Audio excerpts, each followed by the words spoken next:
How many times have you walked into a room and felt like your voice didn't matter? How often have you burned inside, knowing you had value, but still melted into the background because your habits whispered weakness before you ever spoke? When you live to be overlooked, you fear being too much, so you end up being nothing at all. But here's the truth. Invisibility isn't your destiny. It's a pattern you've trained. And once you see it, you can break it. Every room has a hierarchy, whether you notice it or not. The powerful aren't scanning the crowd. They're locking onto the few who radiate presence. And while their eyes are drawn to strength, they become blind to the ones who quietly erase themselves. If you've ever felt that sting of being unseen, you know it isn't just about silence. It's about the subtle ways you shrink, the unconscious signals that betray you before you've even spoken. But that can change. Presence isn't reserved for the chosen few. It's built through clarity, discipline, and the quiet courage to stand in your own gravity. The Stoics called it virtue, a strength of character that commands respect without ever needing to beg for it. If you're ready to stop fading into the background and start shaping the way you're seen, consider subscribing. Not for me, but as a commitment to yourself. Because growth is never handed out. It's chosen. And the moment you choose it, you step out of invisibility and into power. Habit 1. Entering rooms with energy turned inward. Sometimes the smallest details carry the heaviest weight. Think about the times you've entered a room and almost without realizing it, your body folded inward. Your eyes stayed low, your shoulders rounded, your steps quiet. It wasn't that you were trying to disappear, but that you were unconsciously signaling to everyone around you, I don't want to take up space here. And in that instant, people treated you the way you asked to be treated, by overlooking you. It's not cruelty, it's instinct. People notice the ones who project energy outward. They feel the presence of someone who arrives as if they belong. This isn't about arrogance or forcing yourself into the spotlight. It's about carrying yourself with the certainty that your existence already holds value. As Marcus Aurelius once reminded himself, waste no more time arguing about what a good man should be. Be one in the same way. Waste no more time doubting if you deserve to be seen. Step into rooms like someone who doesn't need convincing, because confidence isn't something you ask for, it's something you radiate. When a powerful person enters, their energy doesn't collapse. It expands. They scan their surroundings with calm steadiness, their presence filling the air like invisible gravity. That energy sets a tone before they've even spoken a word. People shift, glance up, adjust themselves, not because the person demanded it, but because they projected certainty. When you walk in with your energy turned inward, the opposite happens. You shrink, and the room adjusts accordingly by dismissing you. That's the quiet danger of this habit. It robs you of influence before you've had a chance to say anything. Carl Jung once wrote, "The privilege of a lifetime is to become who you truly are." Carrying your energy outward is not pretending to be someone else. It's letting your true self occupy space without apology. Presence isn't loudness. It isn't showmanship. It's a posture, a way of holding yourself, a way of meeting the eyes of others that says, I belong here as much as anyone. Imagine walking into a gathering with your back straight, your shoulders open, your chin level, and your gaze moving slowly across the room, not searching nervously, but scanning with quiet ownership. People feel that. They respond differently. Not because you said something profound, but because you were something solid. Seneca wrote, "We suffer more often in imagination than in reality." Most people enter spaces carrying imagined judgments, convinced others are ready to mock or reject them. In truth, people aren't watching closely enough to condemn you. They're simply reacting to the signals you give. If you radiate nervous invisibility, they'll accept it. If you radiate calm certainty, they'll respect it. Think about how you naturally respond to others. Someone shuffles into a room, head down, body folded, and you barely register them. Another person enters upright, grounded, scanning with quiet confidence, and you take notice even before they've spoken. That's not magic, it's psychology. Humans are wired to respond to signals of strength and certainty. Epictetus once said, "No man is free who is not master of himself." Mastery begins in those subtle choices, lifting your shoulders instead of letting them collapse, letting your gaze meet the room instead of retreating into the ground.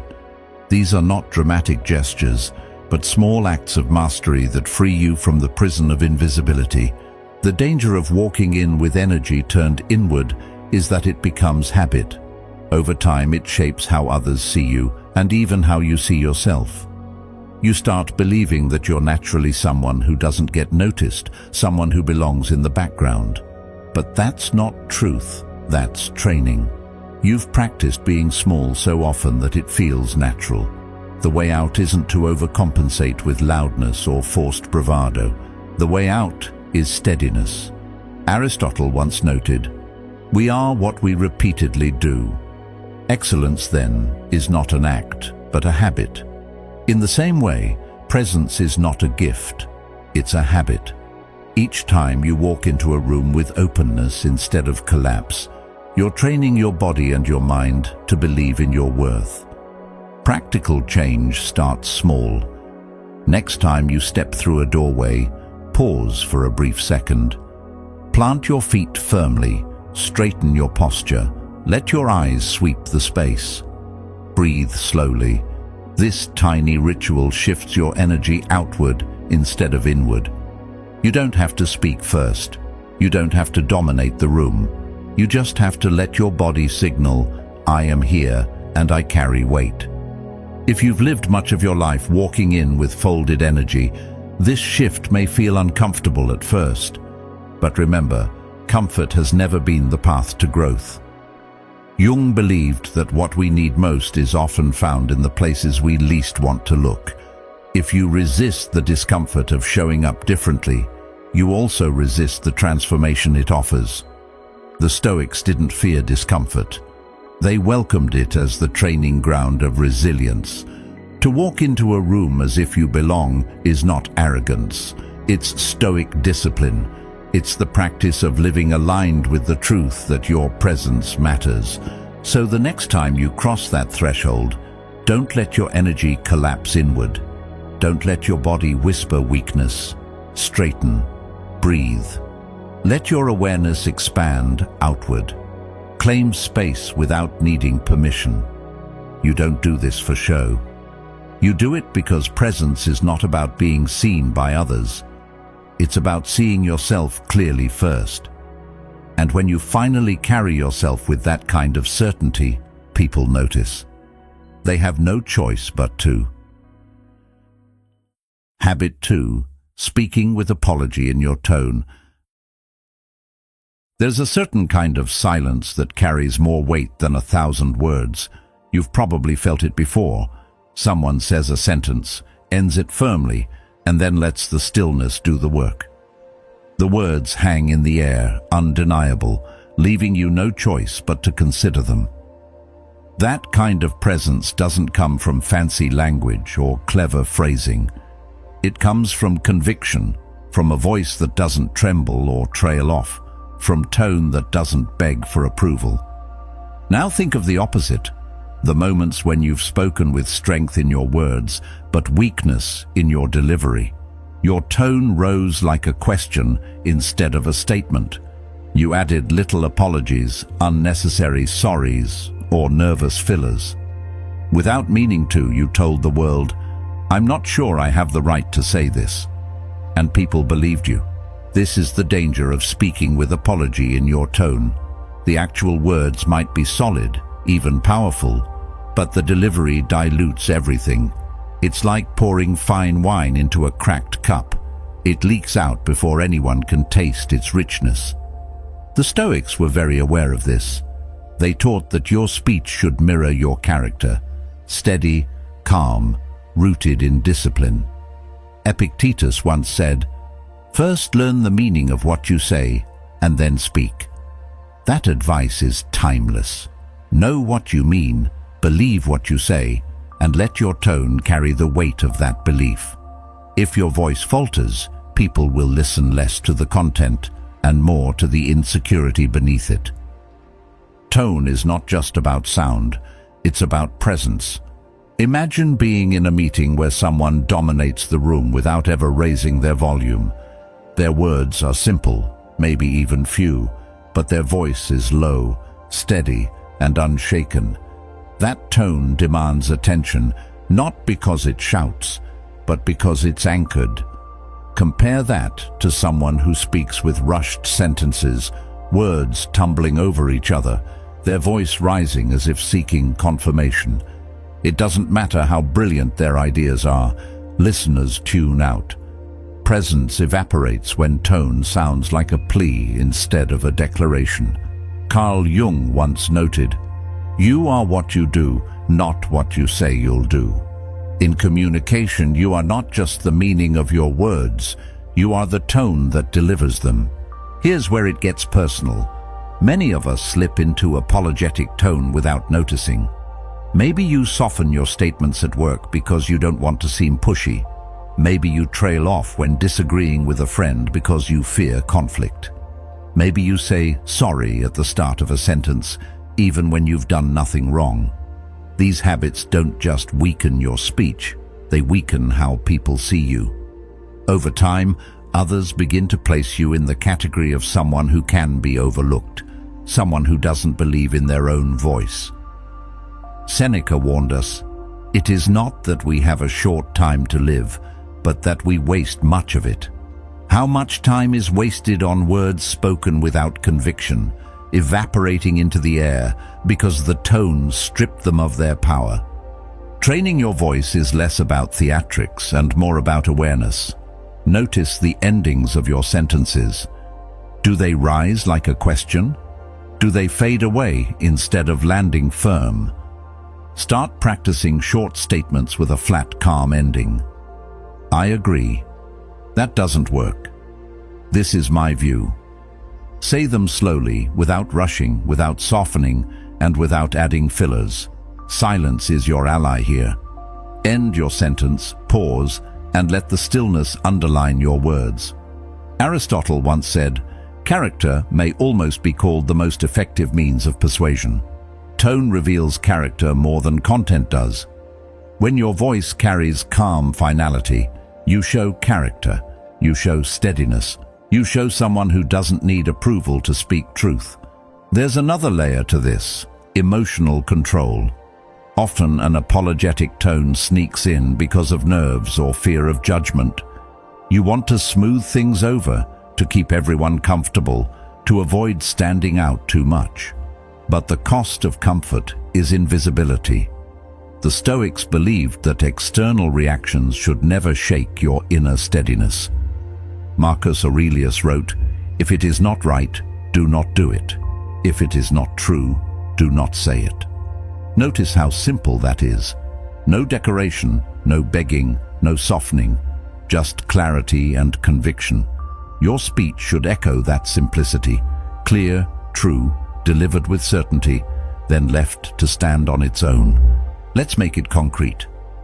Picture two people giving the same answer in a classroom. One says, "I think, maybe the answer is B." Sorry if that's wrong. The other says, "The answer is B." Same content, completely different impact. One invites dismissal, the other commands respect. And the difference is not intelligence, it's tone. People often confuse humility with apology, but they're not the same. True humility is being grounded enough to speak without arrogance. Apology in tone is being uncertain enough to weaken your own message before it's even challenged. Plato once observed, "The beginning is the most important part of the work." The beginning of your sentences, how your tone lands, shapes everything that follows. Breaking this habit doesn't mean becoming harsh or domineering. It means becoming deliberate. Choose your words with care, deliver them with calm weight, and resist the urge to pad them with apologies. Your voice should not chase acceptance. It should stand firm, even if others disagree. The beauty of this approach is that people respect it, even when they don't like what you've said. They may challenge your opinion, but they'll remember it. They may push back, but they won't dismiss you. And that's the difference between being heard and being forgotten. The challenge is to practice until it becomes natural. It may feel strange at first to cut out the fillers, to let silence follow your sentences, to lower your tone instead of raising it. But over time, your body adapts. Your mind follows. You start to realize that you don't need to soften everything you say.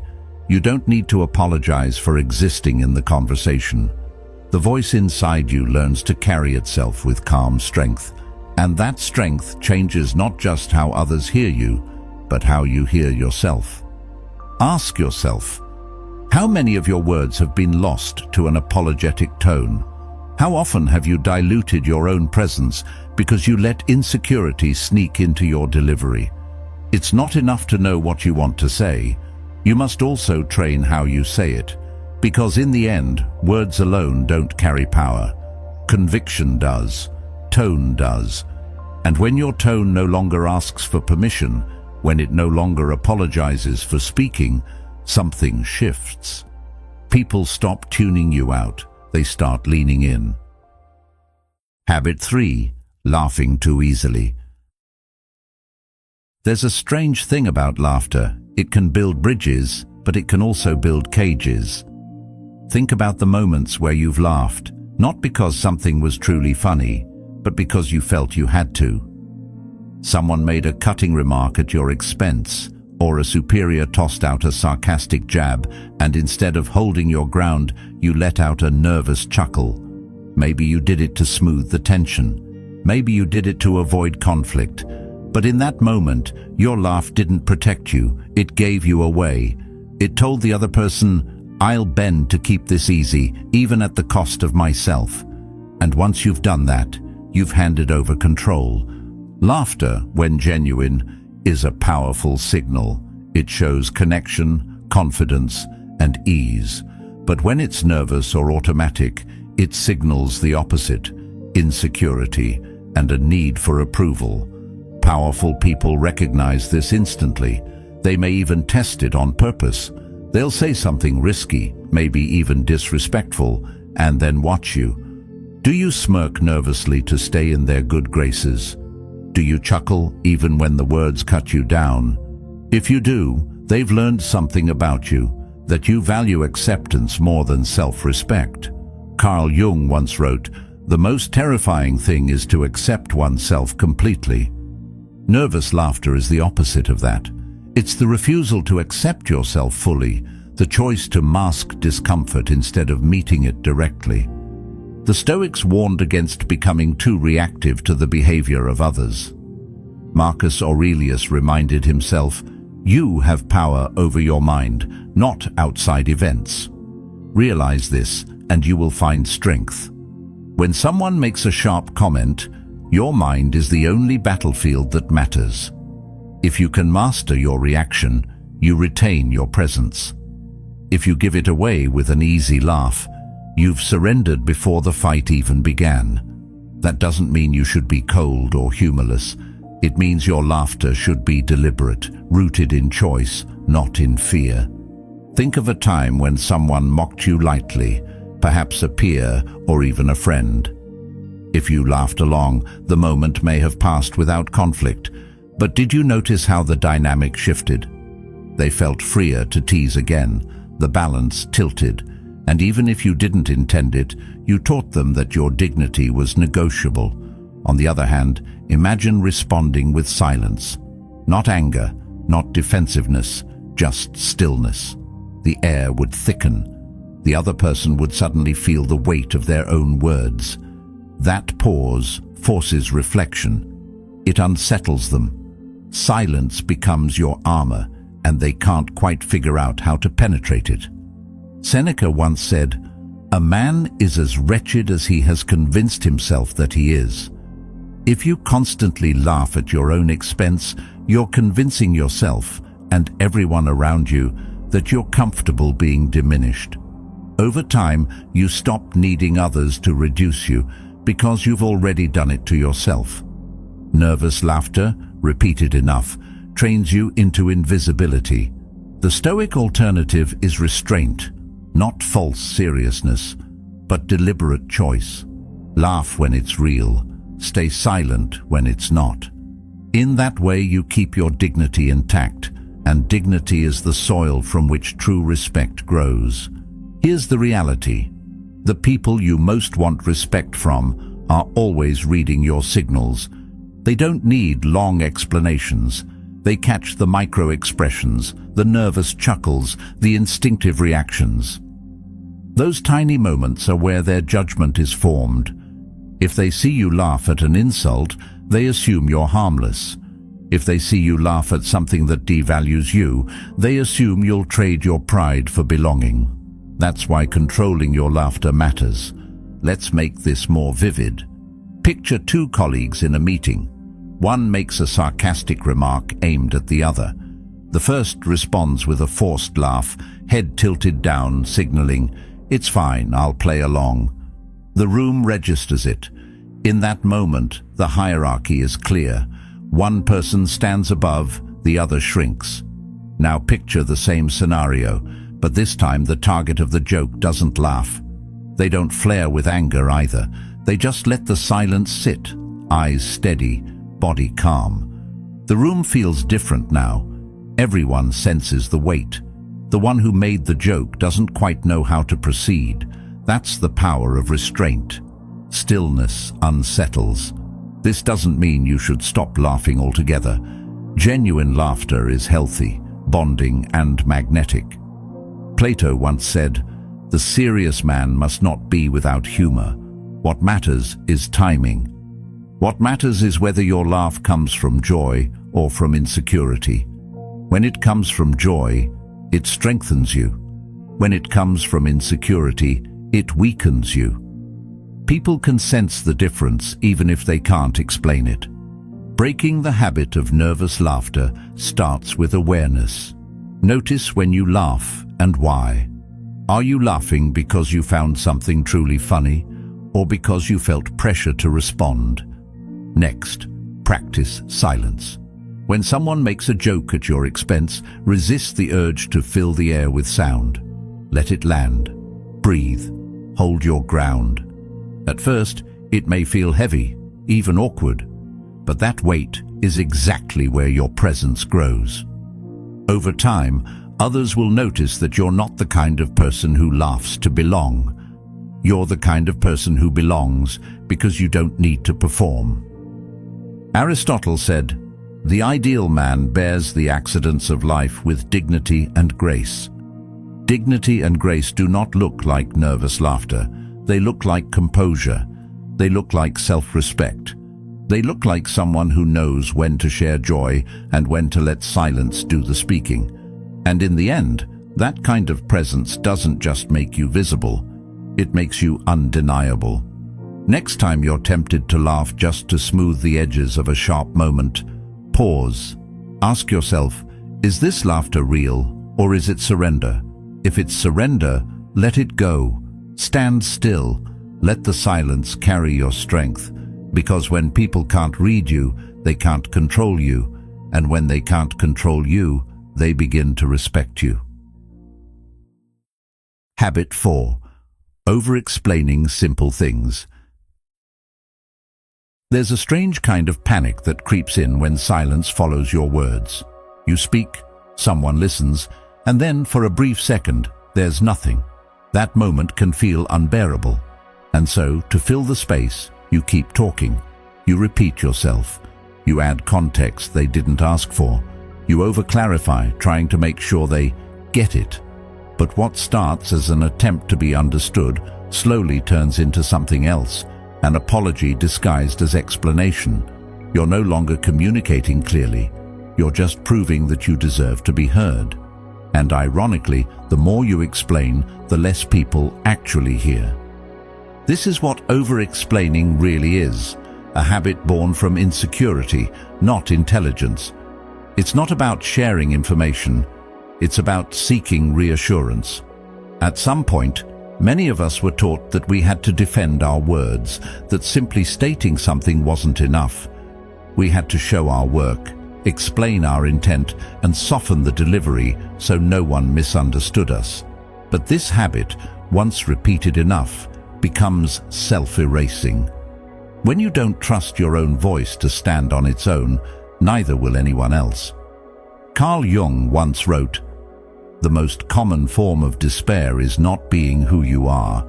And when you speak for too long, looping and layering your ideas, what gets lost is not just the message, it's you." Now, this doesn't mean that detail is your enemy. Clarity matters. But clarity isn't the same as overload. When every sentence needs 5 follow-ups, when every opinion comes with a disclaimer, the effect isn't depth, it's doubt. Stoicism teaches us that discipline is the key to strength. Seneca warned, "It is quality rather than quantity that matters." That applies to your speech just as much as it does to your actions. Powerful people don't have time for speeches where sentences chase themselves in circles. They respect those who can express something valuable and then stop. The pause afterward isn't awkward, it's powerful. Think about the last time someone asked you a simple question, something like, "Do you think we should move forward with this?" And instead of saying, "Yes, here's why," you launched into a 5-minute backstory, explained the risks, apologized for your bias, and padded it all with soft language just to avoid sounding too direct. You may have meant well, but the message got lost. And more importantly, the listener tuned out. When people are forced to sift through excess to get to your point, they eventually stop trying. They don't tell you this. They just stop asking for your input altogether. The truth is, being brief takes more confidence than being thorough. It takes courage to say something once and let it stand. It takes self-trust to stop speaking and let the silence fill the room. The ones who explain endlessly often believe their words need padding to be worthy. But the ones who speak briefly and stop, they signal that their words already carry weight. This doesn't just affect how others hear you, it shapes how you see yourself. When you habitually over-explain, you reinforce the belief that your thoughts are not enough as they are. You train your mind to doubt itself. Every time you say, "Just to be clear," or "What I mean is," or "Sorry, I'm rambling," you're sending a message to your own subconscious. My first voice wasn't good enough, but the Stoics believed in internal mastery. Marcus Aurelius reminded himself daily, "The soul becomes dyed with the color of its thoughts." So if your thoughts are constantly shaded with doubt, your entire presence starts to take on that tone. This is especially critical in environments where influence matters, whether it's a boardroom, a first impression, or a difficult conversation. Over-explaining makes people question your confidence. They wonder if you're uncertain, if you're hiding something, or if you're trying too hard to be liked. In contrast, someone who speaks once, speaks clearly, and then stops, commands respect without demanding it. Silence after your words doesn't mean the message failed. It often means the message landed. Let it sit, let it echo. Give the listener space to process. Let's be real, most people aren't listening for your entire speech. They're listening for the signal within the noise. If that signal is buried beneath too much narrative, they miss it. Or worse, they ignore you altogether. The tragedy is that many of the people who over-explain the most have incredibly sharp insights. But those insights are diluted because they don't trust themselves to just say it and leave it there. If this sounds like you, remember, your value isn't in how much you say, it's in how clearly you say what matters. So how do you shift this habit? Start small. When you're asked a question, Give a clear, direct answer. Then pause. Let that answer breathe. If more is needed, they'll ask. If not, you've done your part. At first, it'll feel uncomfortable. You'll want to jump in, to clarify, to soften the edges. Don't. Sit with the silence. Trust that your words have weight. Over time, you'll start to feel the shift, not just in how people respond, but in how you feel about your own voice. This is what the Stoics meant by speaking with discipline.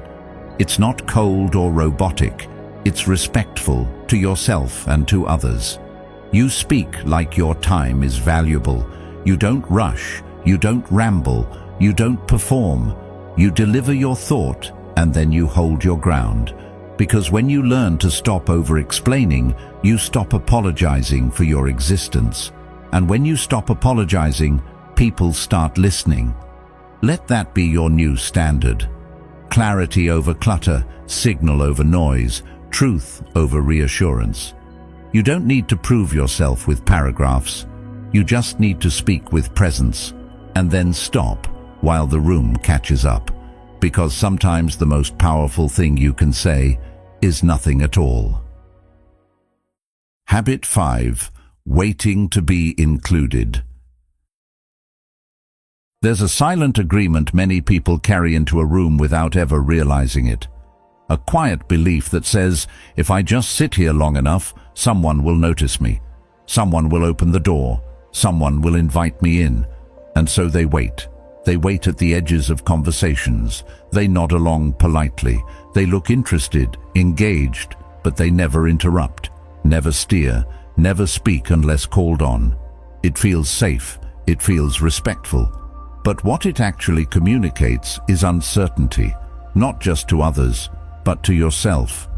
Over time, this habit of waiting to be included doesn't just make you invisible, it makes you optional. This is one of the most damaging habits when it comes to power dynamics, because powerful people, those who shape rooms, lead decisions, and influence outcomes, aren't looking for someone to rescue. They're looking for people who already know their worth. They respect initiative, not passivity. The quiet hesitation that says, "Is it okay if I speak now?" is read as doubt, not humility. And in environments where speed and certainty matter, doubt gets filtered out fast. Epictetus once said, "How long are you going to wait before you demand the best for yourself?" That's the heart of it, not demanding anything from others, but from yourself. The demand to show up, to speak up, to step in without waiting for a green light. Many of us are conditioned to think waiting is virtuous. That patience will be rewarded, that if we just hold back and observe long enough, someone will invite us in. But inclusion that must be begged for doesn't come with respect. It comes with limits. When you're always the one hoping for space instead of claiming it, you're not seen as equal. You're seen as someone who's still unsure they belong. And whether it's in a social setting, a meeting, or a relationship, that hesitation sends signals. Signals that say, "I need your approval before I act." But approval seeking is the opposite of influence. In practical terms, this means you have to unlearn the idea that presence is something others grant you. It's not. Presence is something you decide to bring. Think about your last group conversation. Did you hold back, even when you had something meaningful to contribute? Did you wait for someone to turn and say, "What do you think?" That moment of hesitation might have felt polite, but it cost you something. You trained your brain to stay small, and repetition turns that into a pattern. Marcus Aurelius reminded himself, "Do not waste what remains of your life in speculating about others. It is not in the power of others to command your mind. The only thing others control is what you give them. If you give them the power to decide when you speak, how you enter, and whether you're allowed to participate, you've handed over control. You don't need to overpower others to reclaim it. You just need to stop waiting for them." One of the most subtle traps of this habit is the belief that you're being respectful, that by holding back, you're being humble. But true humility isn't about making yourself small. It's about knowing your place without needing others to confirm it. When you contribute something thoughtful to a discussion, without being asked, without being prompted, you're not being arrogant. You're being responsible. You're showing that you're engaged, that you see the value in your own mind, that you're not afraid to bring it to the table. Aristotle once said, "Knowing yourself is the beginning of all wisdom." And part of knowing yourself is trusting your internal signal. When something moves in you, an insight, an opinion, a challenge, you don't need someone else to validate it before you act. You don't need permission to speak. That moment of internal readiness is your invitation. Let's be clear. Inserting yourself isn't about talking over people or making noise to fill space. It's about choosing the right moment to contribute something that moves the conversation forward. It can be a question that cuts to the core, a statement that reframes the issue, even a pause that makes others think. The power isn't in how much you say, but in the fact that you said it without needing to be asked. Seneca warned, "No man is more unhappy than he who never faces adversity, for he is not permitted to prove himself." When you're always waiting to be included, you're avoiding a kind of adversity, the discomfort of stepping into space that wasn't formally offered. But that's exactly where growth happens. That discomfort is the test. The more you take it, the more natural it becomes to take your place in any room, any circle, any decision. This habit also affects how people perceive your value. When you speak only when prompted, you're seen as a follower. When you hesitate, people assume you're uncertain. And when they sense that uncertainty, they're less likely to ask for your input next time. It becomes a cycle. You wait, they overlook you. You hesitate, they assume you have nothing to say. Over time, you become a presence that's easy to forget, not because you lack worth, but because you never claimed it. The shift begins with one simple decision. Stop treating presence like it's a reward. It's not. It's a responsibility. When you walk into a room, carry yourself like someone who already belongs. Don't scan for approval. Don't linger for invitations. Choose your moment. Step in. Say something that leaves a mark. Then let your silence hold space. Because those who speak with weight don't need to repeat themselves. And if you feel like your voice might shake, or you're unsure if it's the right time, lean on this. Clarity doesn't wait for permission. Neither does conviction. You don't need to have all the answers. You just need to believe that your perspective has value, and that belief has to come from within. Habit 6. Apologizing for your standards. There's a quiet strength in someone who doesn't flinch when challenged, a kind of inner stillness that says, "I know who I am and I'm not here to negotiate that." It doesn't shout, it doesn't argue, it doesn't over-explain, it just is. And oddly enough, that kind of strength tends to silence even the loudest opposition.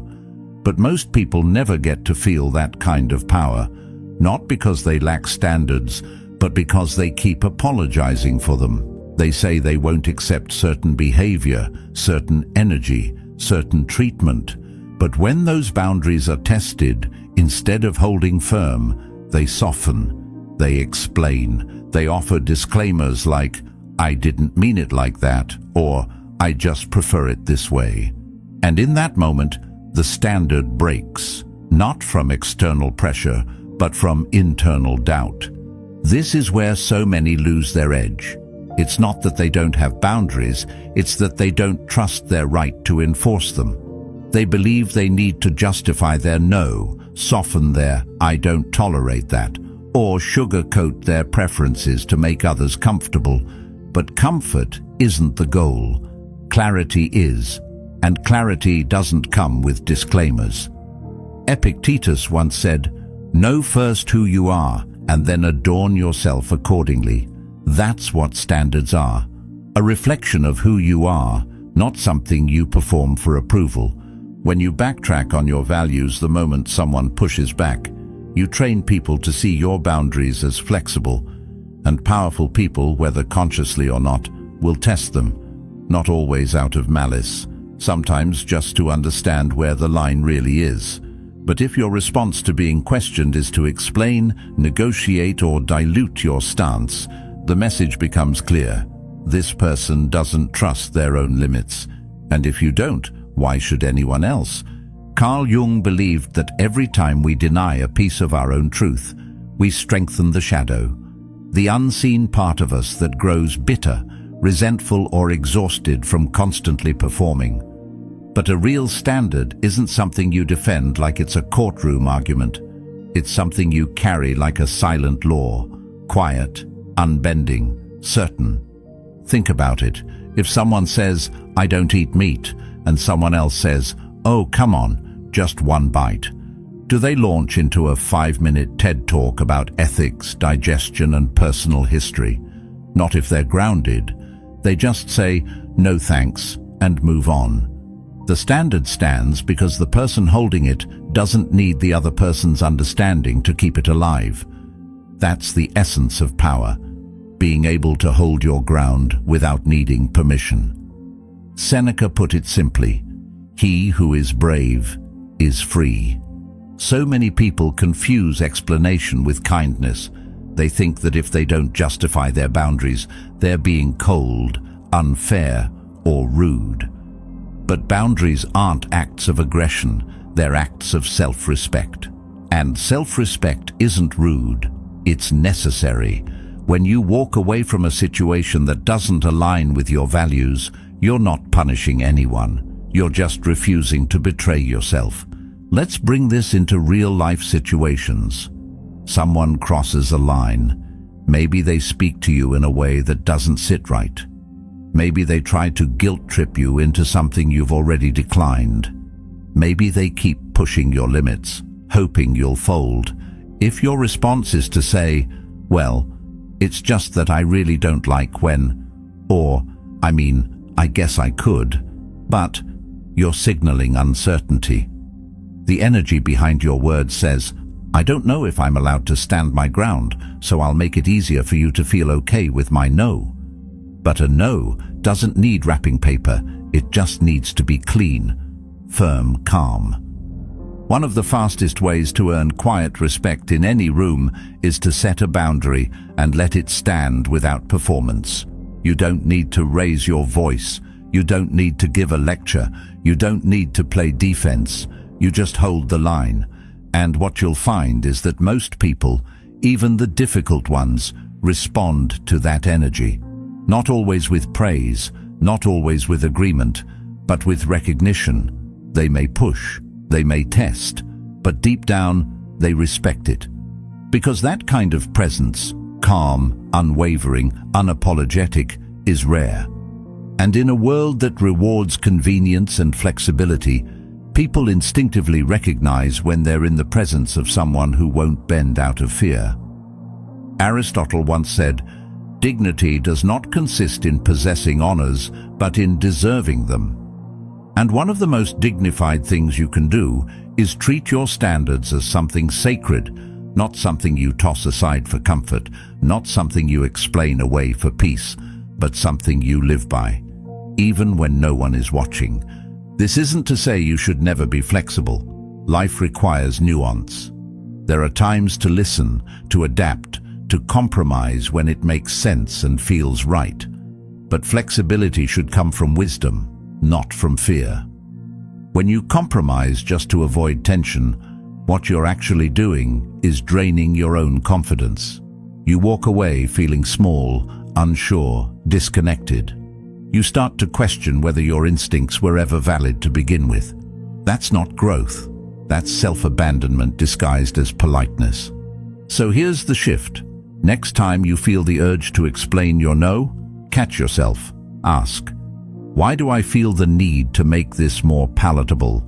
What if you simply said, "No, I don't do that," or "That's not for me," and let the silence carry the message? Not defensively, not coldly, just clearly.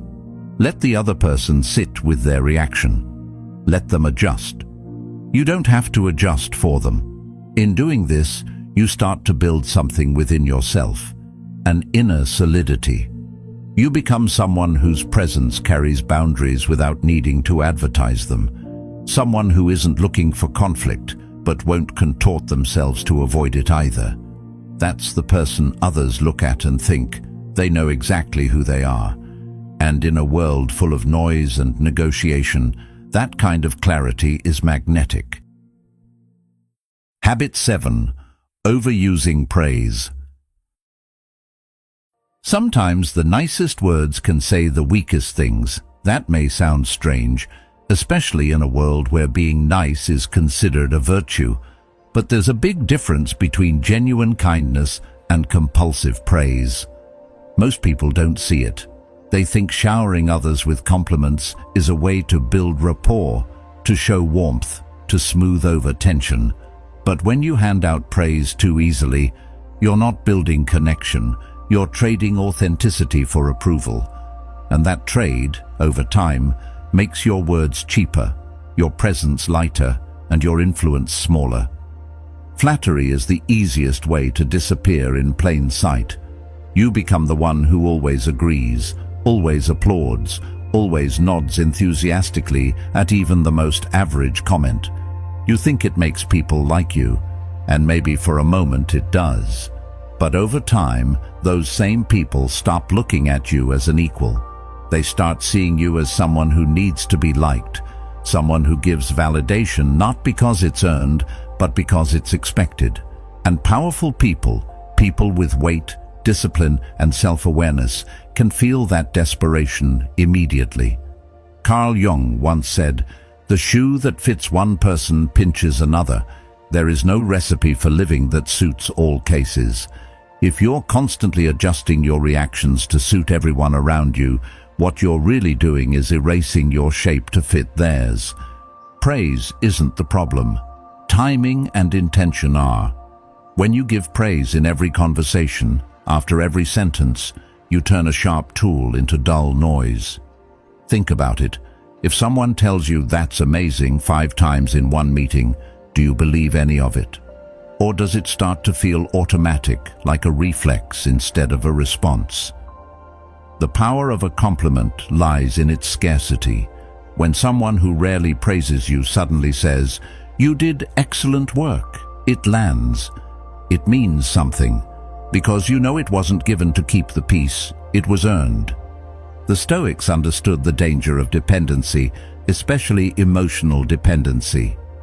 Seneca once wrote, "He who seeks wisdom should be free from the bondage of approval." When your words are driven by the need to be liked, you're not speaking freely, you're managing impressions, and that makes your communication feel hollow, even when your intentions are good.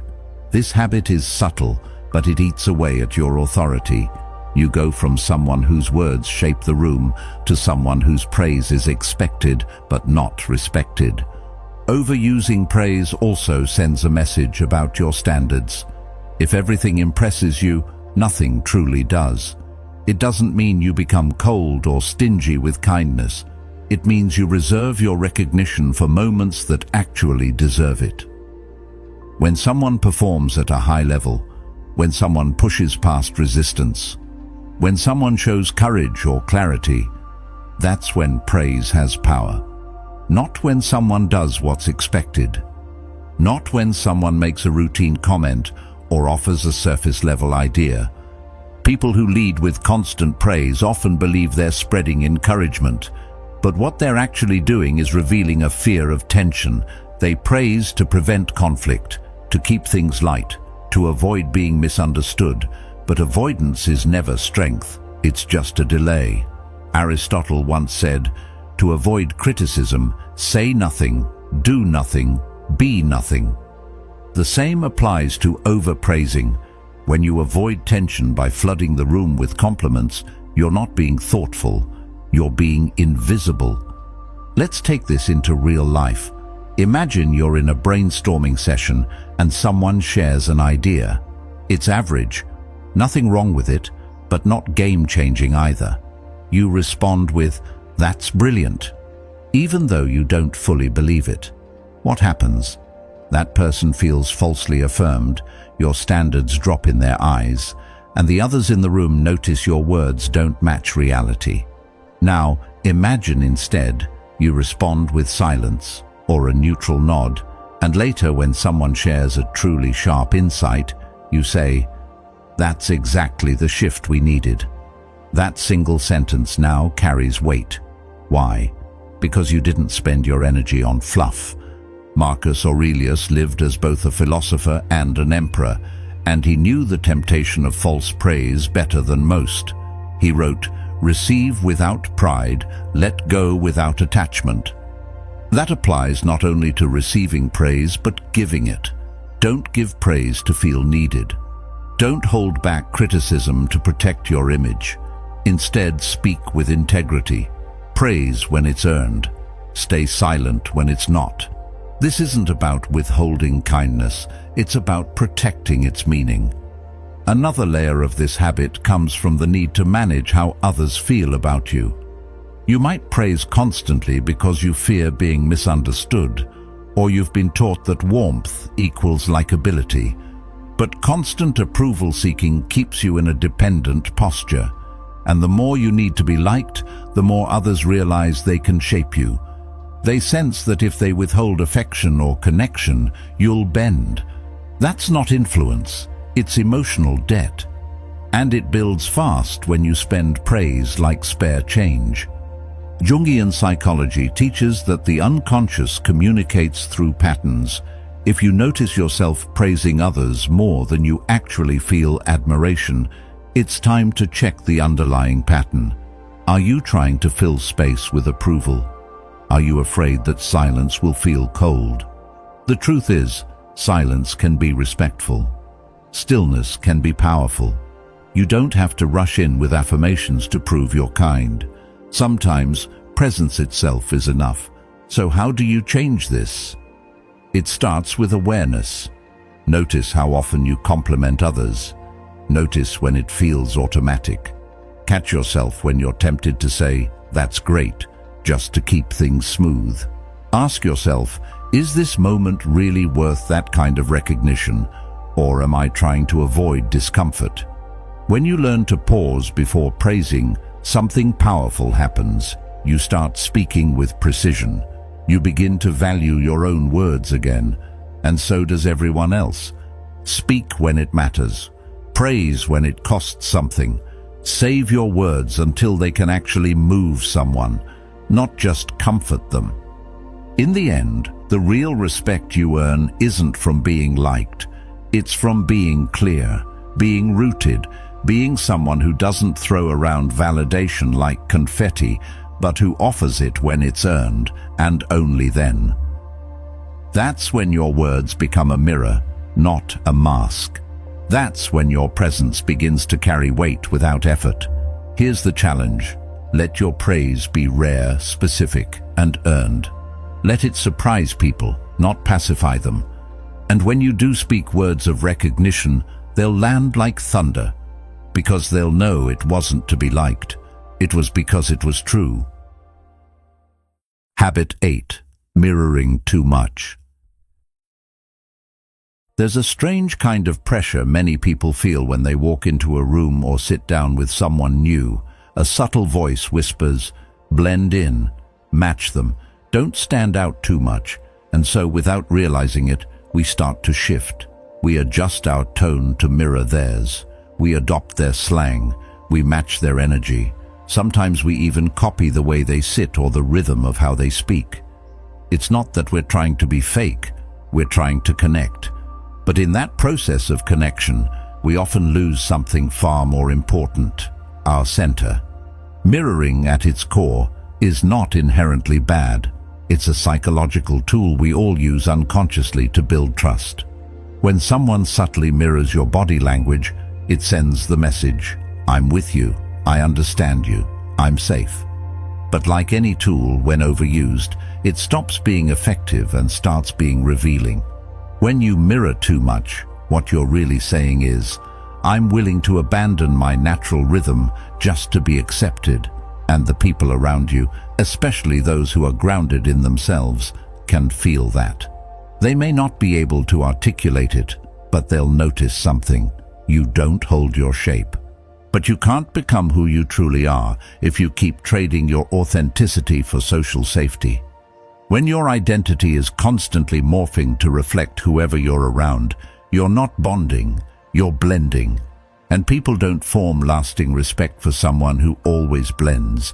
They form respect for the one who remains consistent, even in difference, the one who isn't threatened by contrast, the one who doesn't need to mimic in order to connect.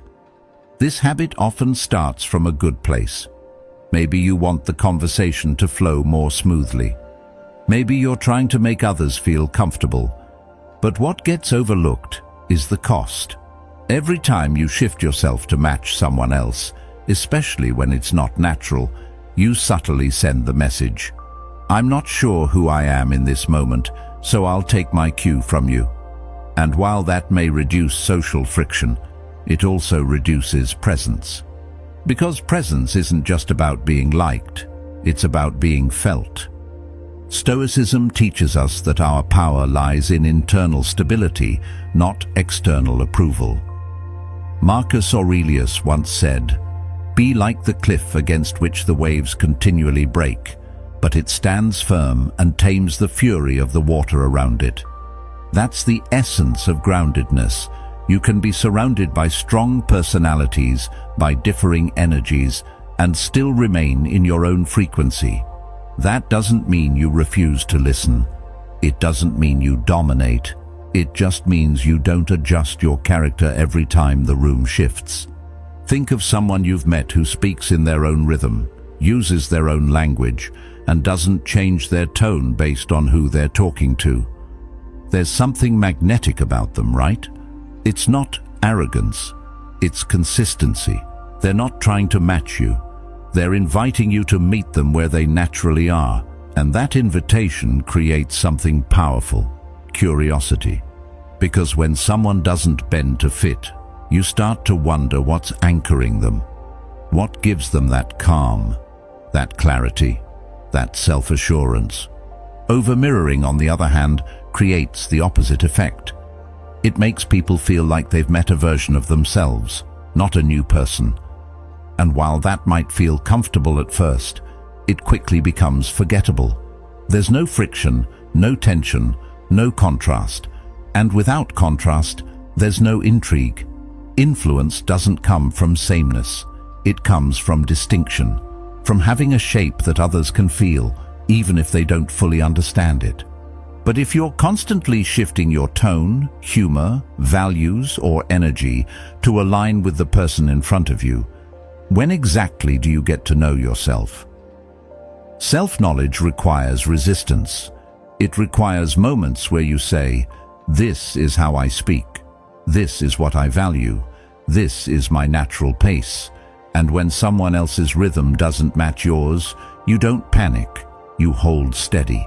Because that steadiness tells people far more than any surface-level agreement ever could. Let's get practical for a moment. Say you're talking to someone who's high energy, fast-talking, always cracking jokes. If that's not your natural mode, you might feel tempted to match it, to speak faster, laugh louder, throw in humor just to keep up. But what if you didn't? What if you responded in your natural tone? More calm, more grounded, more thoughtful. At first, they might notice the difference. But if you hold steady, they'll start to slow down too. They'll begin to match you. Because humans are drawn to emotional consistency. When you stay anchored, others eventually adjust to your presence. But if you always adjust to theirs, you become invisible in the process. Seneca warned, "He who always follows another does not find his own path." That applies here too. Over-mirroring is following. It's giving your energy away just to feel included. And while it might make things feel smoother on the surface, beneath it, your influence erodes. You're no longer shaping the room, you're being shaped by it. It's also worth saying, you don't need to be dramatic about holding your ground. This isn't about resisting everyone or turning every interaction into a philosophical stance. It's about subtle choices. Do you keep your voice steady even when someone else gets loud? Do you use your own words even when someone else's slang starts creeping into the conversation? Do you stay calm when someone gets nervous? Those moments may seem small, but over time they build something powerful, presence that can't be copied. Carl Jung often explored the tension between the persona, the mask we wear in social settings, and the self, who we truly are. The danger, he said, is when we forget where the mask ends and we begin. If you mirror too much, the mask becomes permanent. You start speaking in borrowed phrases. You laugh at jokes that don't resonate. You nod in agreement, even when you don't fully agree. And slowly, invisibly, the real you starts fading into the background. So how do you break the habit? Start by noticing when you shift. Catch the moments where you instinctively change your tone or words to match someone else. Don't shame yourself for it, just notice. Then practice staying in your own rhythm. Speak how you speak. Pause when you need to. Hold eye contact without forcing it. Let your body stay relaxed, not performative. And above all, let differences be okay. You don't have to mirror to connect. Real connection doesn't require mimicry, it requires authenticity. Plato wrote, "The measure of a man is what he does with power." One of the quietest forms of power is the ability to be fully yourself in any room, without shrinking or performing. To walk into a conversation and not worry about matching the other person's energy because you know your own is enough. And when people feel that, they don't just listen, they remember. Don't dissolve to fit. Don't mirror to belong. Belong to yourself first, and let others meet you where you are. Habit 9. Showing gratitude. Too soon. There's a fine line between gratitude and submission, and most people cross it without even realizing. We're taught from a young age that saying thank you is polite. And yes, gratitude is a beautiful trait when it's genuine and well-timed. But when it's used too early, too often, or too eagerly, it stops being a gesture of respect and becomes a quiet confession of inferiority. In that moment, your words don't say, "I'm thankful." They say, "I'm lucky just to be here. Please don't forget that." And in rooms where presence and perception matter, that single gesture can shift how you're seen from equal to subordinate. Let's say you walk into a meeting or a conversation, and the first thing out of your mouth is, "Thanks for your time." On the surface, it sounds courteous, but beneath that, it subtly reframes the entire interaction. You've already handed the higher ground to the other person. You've made it clear, without intending to, that this conversation benefits you more than it benefits them. And if they weren't thinking about power or status before, they are now. Because your opening words told them, "You're the one giving, I'm the one receiving." Marcus Aurelius, one of the most grounded leaders in history, wrote, "A man should be upright, not kept upright."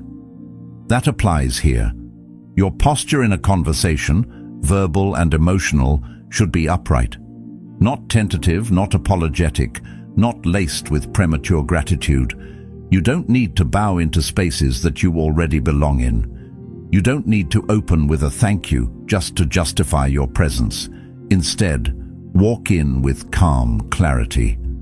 Let your words carry weight before you express appreciation. Not because you're entitled, but because you respect yourself enough to establish parity. Carl Jung often spoke about the dangers of living a life shaped by what others think of us. He wrote, "A man who has not passed through the inferno of his passions has never overcome them." That inferno, in this case, is the internal need to be liked, to seem humble, to show that you're not overstepping. But there's a hidden cost to that behavior. When your first instinct is to thank someone for allowing you into a space before you've even spoken, it implies that your worth is tied to their validation. That's not humility, That's fear wearing a polite mask. Now, to be clear, there's nothing wrong with expressing gratitude. In fact, it's one of the most magnetic traits a person can have. But timing matters. Gratitude carries more impact when it's earned, not offered as a disclaimer. When you've already added value to the conversation, when your presence has shifted something, when there's been a mutual exchange, that's when thank you becomes powerful, because it's no longer signaling, "I hope I didn't waste your time." It's saying, "I appreciate this exchange." Let's imagine this in a real-world setting. Two people sit down for a high-stakes conversation. One begins with, "Thank you so much for taking the time to meet with me. I really appreciate it." The other starts with, "I've been looking forward to this.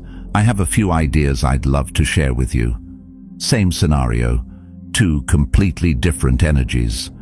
The first already positioned themselves as someone hoping for approval. The second arrived as someone ready to contribute. And in the subtle world of perception, that difference changes everything. The habit of offering gratitude too soon becomes a pattern of self-minimization. It teaches your nervous system that your role in any important room is to be lesser, to be grateful just for being invited. And over time, that habit shapes your presence. You show up smaller, quieter, unsure, not because you lack value, but because you keep leading with deference instead of strength. The Stoics would urge you to operate from reason, not emotion.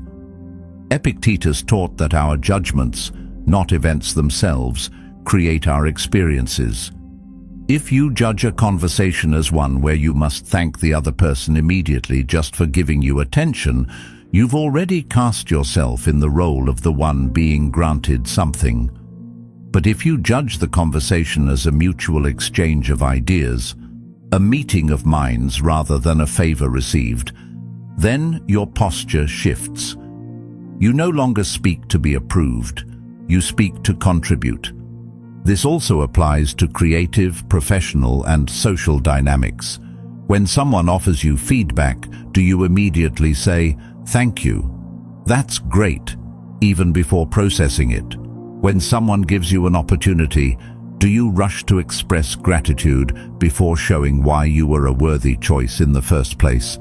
Again, the instinct is understandable. Gratitude protects us from appearing arrogant or ungrateful. But when used as a defense mechanism, it stops being about appreciation and starts being about permission. And the more you use it that way, the more you train yourself to believe that you need to shrink in order to be safe. Let's also talk about what happens after you speak. Once you've made your point, offered insight, or contributed meaningfully, that's when your thank you should come. Not too early, not too desperate, but right at the moment when both people feel that something real just happened. That's when your gratitude feels less like submission and more like recognition. Recognition of the value shared, not the value borrowed. So how do you shift the habit? Start by noticing when you're tempted to lead with a thank you. Catch yourself before the instinct takes over. Ask, have I even said anything yet? Have I offered value? Is this gratitude or is this fear? Let your presence enter first. Let your ideas speak for themselves.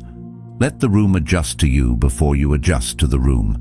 And when the time is right, when you've already shown up as an equal, then say thank you. Not because you have to, but because it means something.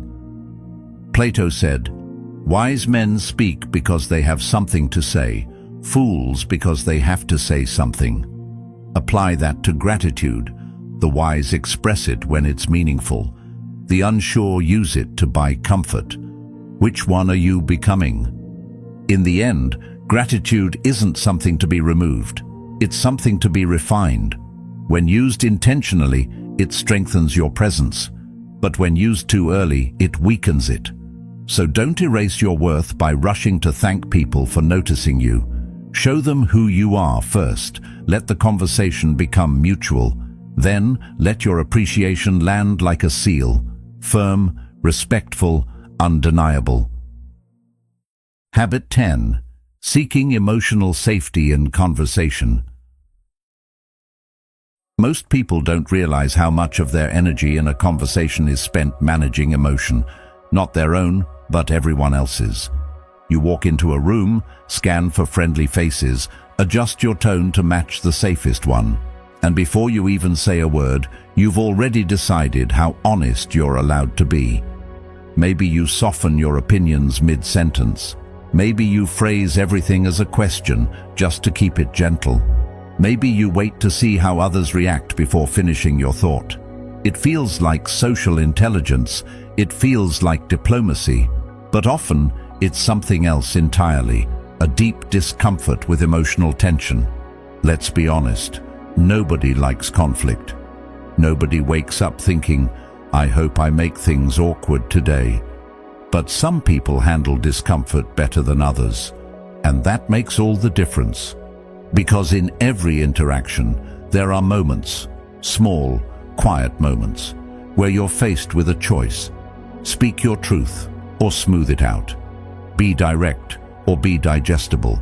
Say what you mean or say what you think they can handle. And the more often you choose the latter, the more invisible you become. Powerful people, people who lead, who shape decisions, who influence others, don't fear that discomfort. In fact, they create it when necessary, not because they enjoy it, but because they understand something most don't. Tension reveals the truth.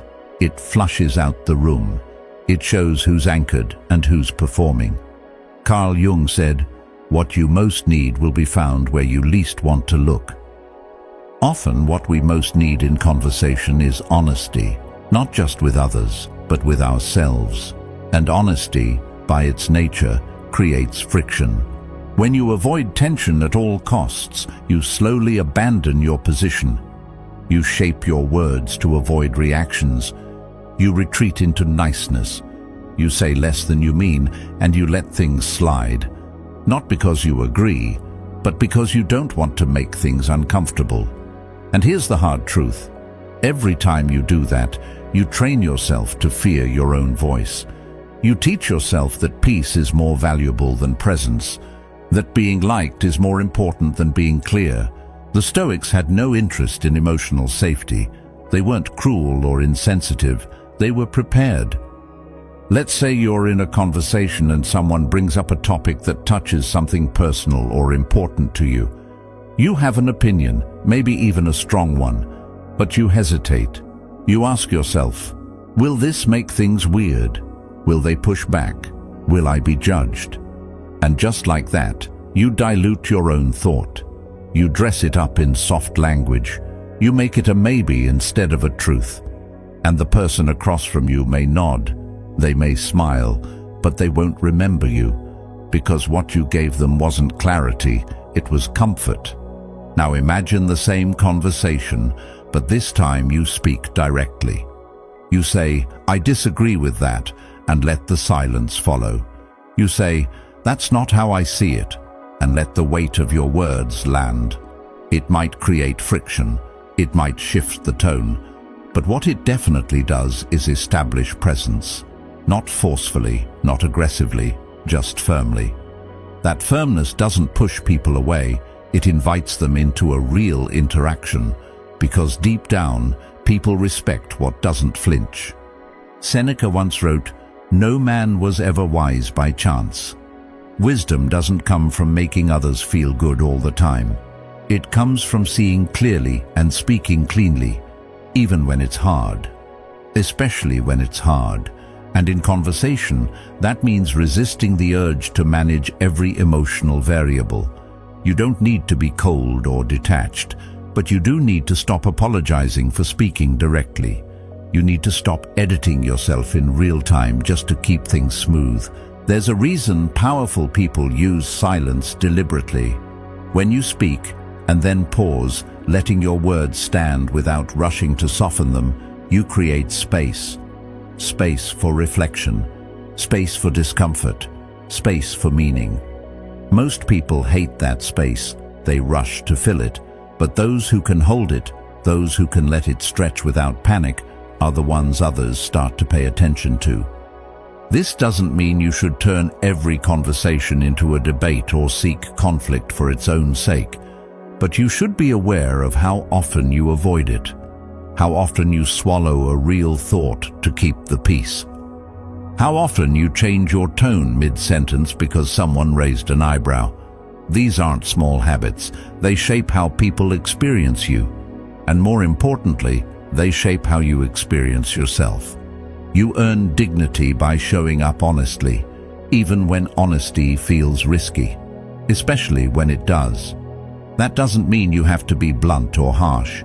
It means your words come from a place of internal clarity, not external approval. You say what's real and then let the other person do what they will with it.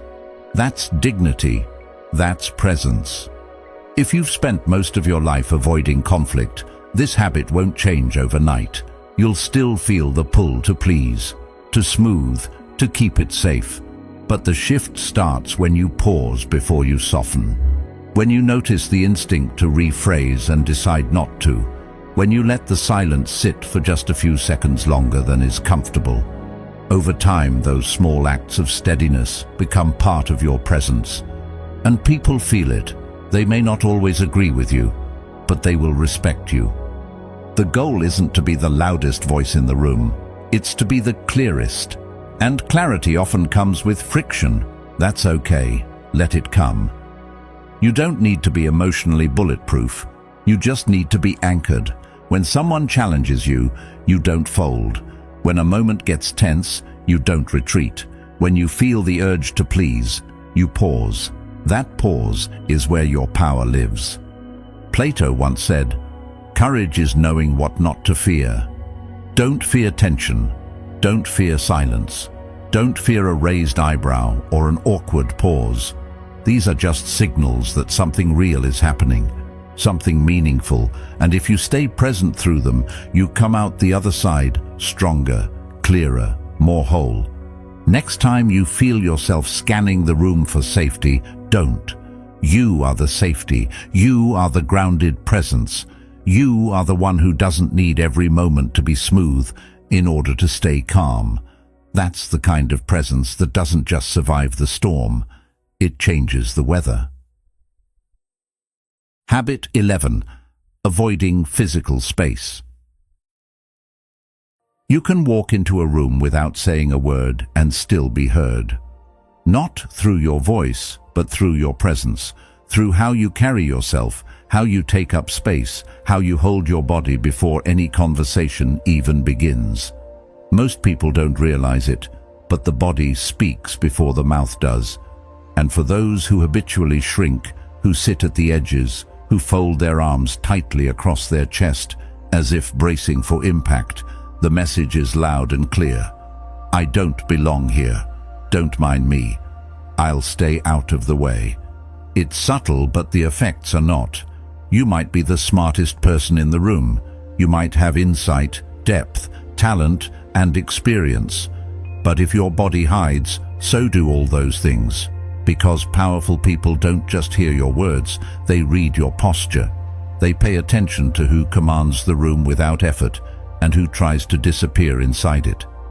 And when your physical presence whispers submission, most people, especially those with strong personalities, don't even stop to consider what you might have to say.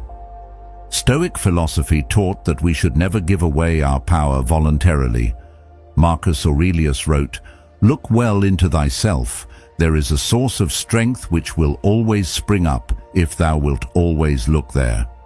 And what better way to look into yourself than to observe how your body shows up when your voice hasn't yet spoken? Are you collapsing inward? Are you curling up to take less space? Are you unconsciously apologizing for your existence with every movement? Carl Jung believed deeply in the power of the unconscious to shape behavior. He argued that much of what we do, especially what we do with our bodies, is not entirely within our awareness. Shrinking away, physically retreating, folding into ourselves, these are often unconscious habits formed by years of subtle conditioning. Don't be too loud. Don't stand out. Don't challenge the room. But eventually, these quiet decisions train the mind to believe that taking up space is unsafe. The body teaches the mind, and when the body learns to hide, the mind follows. But here's the truth. Presence is physical before it's psychological. Before someone hears what you know, they sense how you hold yourself. If you take up space confidently, not arrogantly but naturally, you create a kind of gravitational field. People feel it. They register your presence without you asking for it. And that registration opens doors before you even knock. It invites others to take you seriously before you've said a single word. Let's get specific. You're in a meeting or a group setting. There's a long table, chairs against the walls, maybe a few people already talking. Where do you sit? Do you quietly choose the seat near the wall, or do you walk confidently to the center and take a place that's visible? Once you sit, do you cross your legs, hunch your back, clasp your hands in your lap? Or do you plant your feet, rest your arms with ease, and sit with the quiet assurance of someone who doesn't need to be invisible? And how much time is wasted in life simply by trying not to be seen? How many chances passed us by because our posture told the world, I'm not ready, I'm not enough, don't choose me? Not because we lacked the skill, but because we lacked the willingness to show up fully, physically. It's worth understanding the psychological power of physicality. The brain and body work in a loop. When you slump your shoulders, look downward, and fold into yourself, your brain interprets that as submission, as insecurity. Your thoughts start aligning with your posture. But when you adjust your body, shoulders back, chest open, feet grounded, your brain receives a very different message. I'm here. I'm anchored. I belong. That shift alone begins to change the way you think, speak, and move. This is not about becoming dominant or trying to control a room through physical intimidation. It's about embodiment.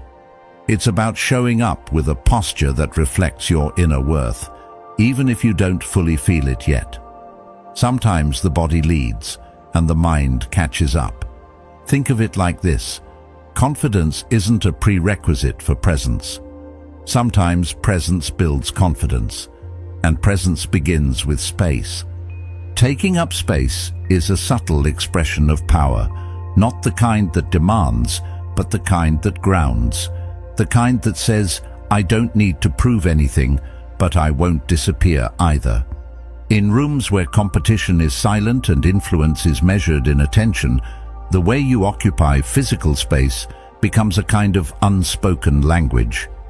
And like any language, it can be learned. So what does this look like in your daily life? Start paying attention to your posture when you enter a room. Notice where your hands go when you're nervous. Do you fidget? Cross your arms? Hold something in front of you like a shield? Try letting your arms relax by your side or rest gently on the table. Keep your back straight, not stiff. Let your breathing be slow and even. Sit or stand like someone who isn't performing but also isn't retreating. There's no need to fake dominance or exaggerate your gestures. The goal isn't to be theatrical, it's to be solid, to replace habits of contraction with habits of calm expansion, to teach your nervous system that space isn't something you have to earn, it's something you have to stop giving away. Becoming conscious of how you occupy physical space might bring up insecurities you've long ignored, but facing them is the first step in dissolving them. The body can become your teacher if you listen to it. If you practice stillness, if you stop hiding within your own skin, in time, these small shifts build into something much bigger. You'll notice people make more eye contact with you. You'll notice they listen a little longer, speak to you with more respect, not because you demanded it, but because your presence communicated it long before your words did. Stop shrinking. Stop folding yourself into corners, both physically and mentally. Sit like you matter. Stand like you've got something to offer. take up space, not to crowd others, but to finally stop crowding yourself. Let your posture speak even before you do. Let your body say what your soul has always known. You belong here. Habit 12. Over-identifying with good intentions. There's a silent rule that plays out in every interaction. You're not judged by your intentions, you're judged by your impact. And yet so many of us cling to this fragile idea that if we meant well, then somehow we should be forgiven, understood, or even praised. But that's not how life or influence works. People can't see your inner world. They don't hear the thoughts behind your words or feel the kindness behind your awkwardness. They only perceive what you project. And the brutal truth? Intentions don't carry weight if your presence, your delivery, or your energy says something entirely different. You might have had the purest motive in a conversation, trying to help someone, trying to offer support or insight. But if your tone was hesitant, your words were poorly timed, or your body language screamed insecurity, it doesn't matter what you meant. What matters is what you communicated. And the more you explain yourself afterward, I was just trying to help, I didn't mean it that way, the more powerless you appear. Powerful people, the ones who command respect in any room, don't operate in the realm of intention. They operate in the realm of effect. This is where the Stoic perspective becomes essential. Epictetus said, "Don't explain your philosophy, embody it." That's exactly the issue here. Good intentions are like a philosophy, a quiet, personal code. But no one respects a code you keep locked inside. If your behavior contradicts your intent, people will trust your behavior, not your words, not your apologies, not the story you tell after the fact. And if you constantly find yourself saying, "That's not what I meant," then it's not other people who need to change, it's you.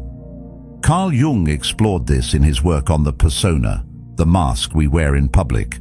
He warned that if we're too attached to our self-image, especially one rooted in being a good person, we become blind to the shadow we cast. Meaning, you could think you're helping, but your energy might come off as manipulative.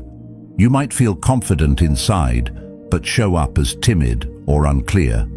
Your inner story doesn't always align with the story you're actually telling through your presence. This isn't about being fake. It's about aligning your internal world with your external expression. There's no dignity in thinking, "Well, I had good intentions, so I did my part." That's a way of avoiding accountability.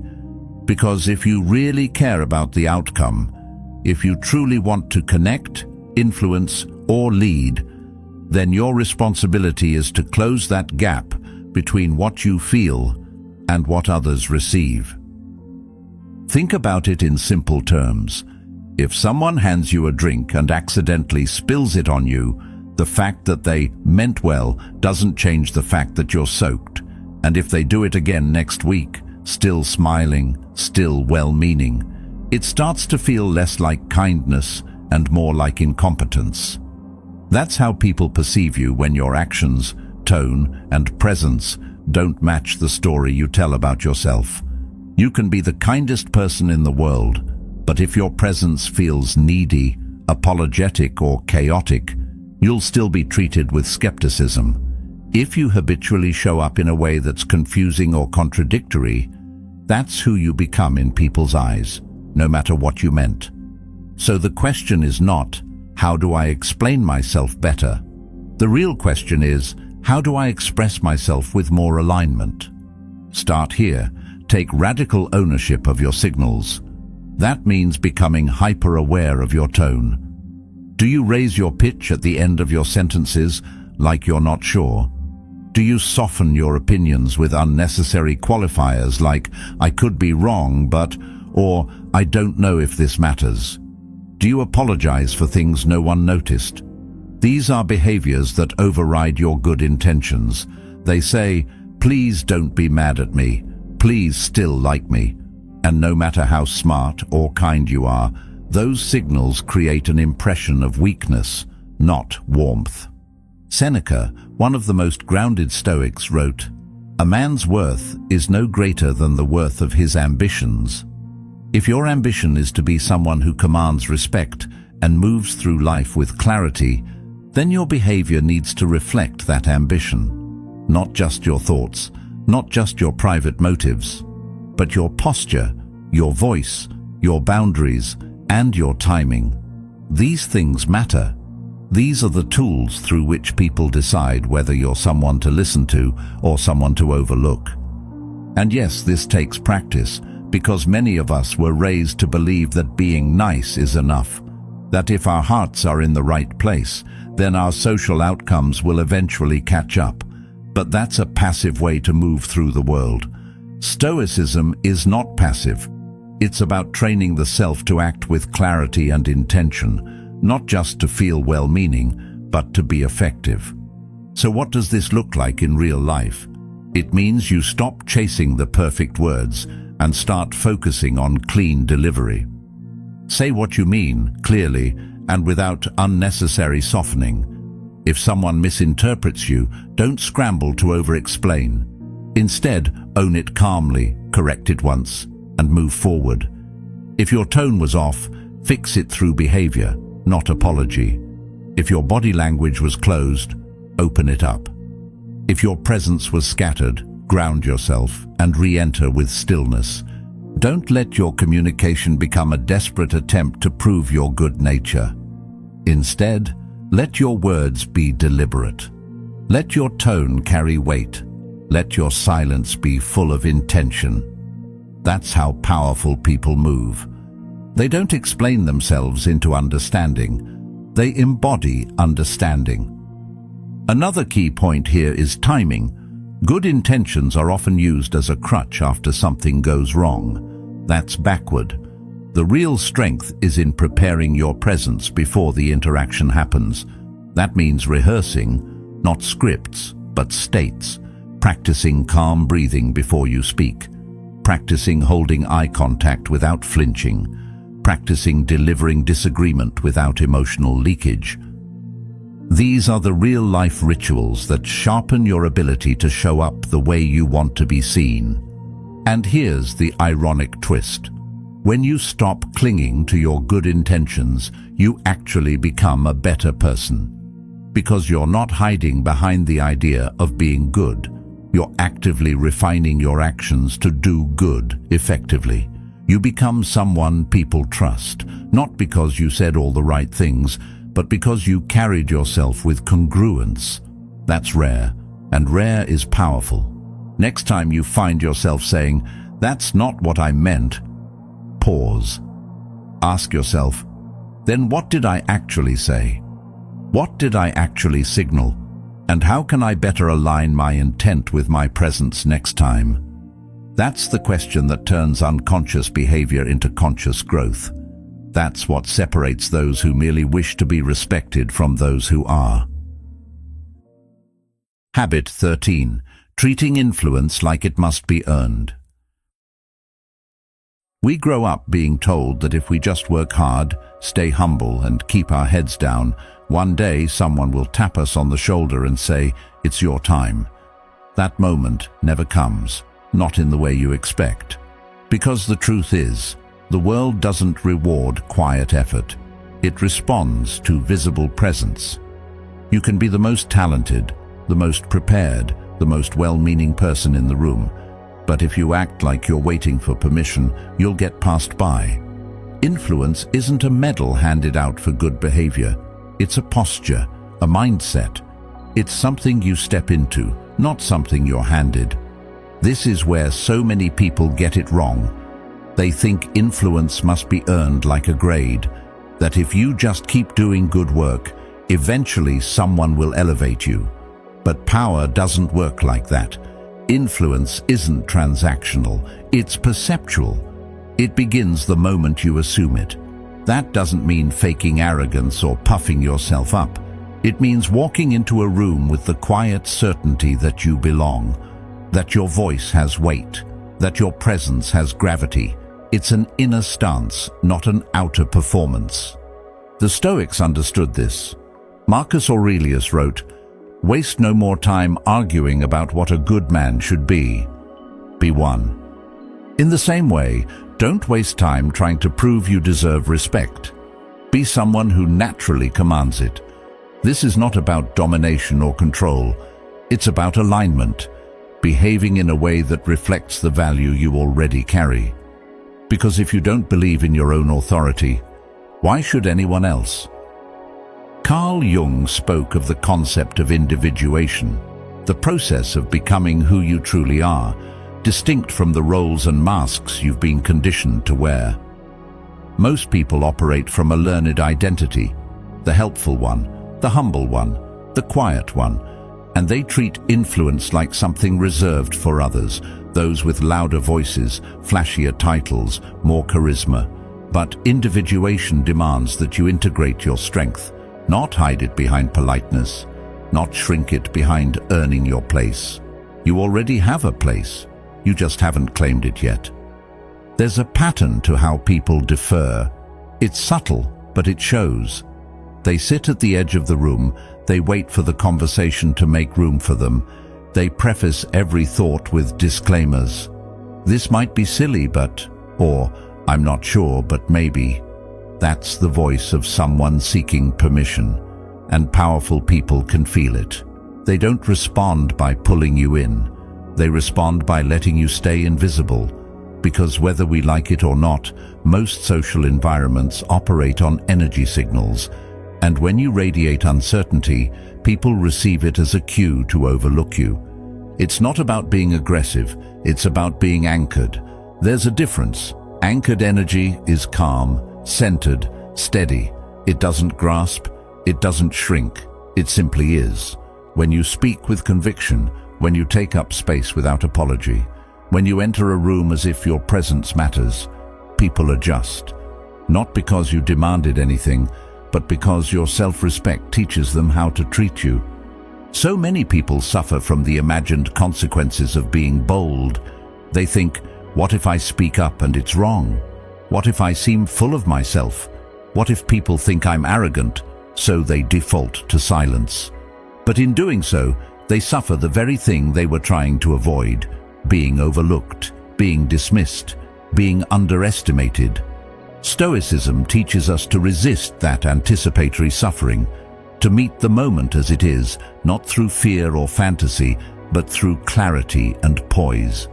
The truth is, everyone's waiting for someone to validate them, waiting for permission to show up fully. But the ones who rise are the ones who stop waiting. They understand that self-respect isn't earned by collecting approval. It's practiced in how you show up, in how you speak, in how you hold your own gaze when no one else is watching. But let's take that a step further. If you deserve honor, act like it. Don't apologize for your presence. Don't whisper your ideas. Don't sit in the back row of your own life. Move like someone who belongs at the table, not because you're better than anyone, but because you've finally stopped arguing with yourself about your worth. You can still be humble and assertive. The two are not opposites. True humility isn't about diminishing yourself. It's about knowing your value without having to prove it constantly. When you stop begging for acknowledgement and begin embodying your worth, the shift is visible. People lean in, they listen closer. Not because your voice got louder, but because your energy stopped asking for permission. That's what influence really is. It's not how many people follow you, it's how you move through a room, how you speak without rushing, how you hold silence without squirming, how you listen without shrinking.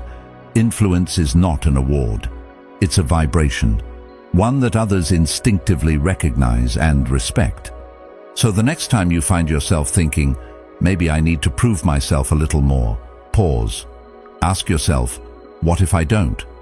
What if the proving is actually the barrier? What if the need to earn it is keeping you stuck in a loop where you never quite feel ready, never quite feel enough? Instead, try this. Walk into the room like the spotlight is already yours, not because you're chasing attention, but because you've stopped hiding. Sit like your thoughts matter, speak like they carry weight, Listen like you're not trying to impress anyone. That's the paradox. When you let go of trying to earn influence, you begin to embody it. Plato once said, "The first and greatest victory is to conquer yourself." And this is a form of self-conquest. It's defeating the part of you that still waits for the world to crown you before you rise. It's shedding the belief that value has to be granted externally, and it's stepping fully into the truth that no one can make you influential. You have to decide you are. Ask yourself, are you still waiting to be picked, or have you picked yourself?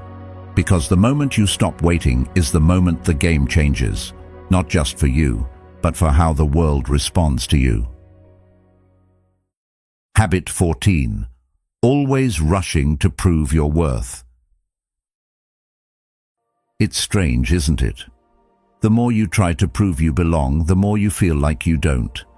You walk into a room, and almost immediately, something in you starts whispering, you have to justify yourself. So you talk faster, list off accomplishments, highlight the credentials, explain your story. You don't even realize you're doing it. It's automatic. But the message behind all that explaining is crystal clear. Please believe that I'm enough. The irony is heartbreaking, because in that moment, no matter how qualified or capable you are, your energy betrays you. It says, I don't believe I'm worthy yet. I'm still trying to convince myself, and people can feel that. Influence isn't in the resume, it's in the rhythm. And when your rhythm is desperate, rushed, anxious, it pushes people away, even if your words are impressive. We live in a world obsessed with performance, so it makes sense that we've been trained to introduce ourselves by what we've done, where we went to school, what we've built, who we know. We rush to prove value, not because we're arrogant, but because we're afraid of being overlooked, afraid of not being taken seriously, afraid of not being enough without an explanation. But here's the truth. Those who carry real weight don't rush, they don't list, they don't perform, they radiate. It's not about what they say, it's how they sit, how they observe, how they speak slowly, deliberately, without needing to fill silence with credentials. There's a calmness in them that says, I know what I bring to the table, I don't need to prove it. I just need to show up. Marcus Aurelius once wrote, "The best revenge is not to be like your enemy." In this context, the enemy isn't a person, it's insecurity. It's that nagging impulse to perform your worth instead of living it. The best revenge. Don't play the game. Don't rush to explain yourself to people who haven't earned the right to hear your story.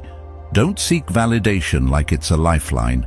Your piece is louder than your pitch.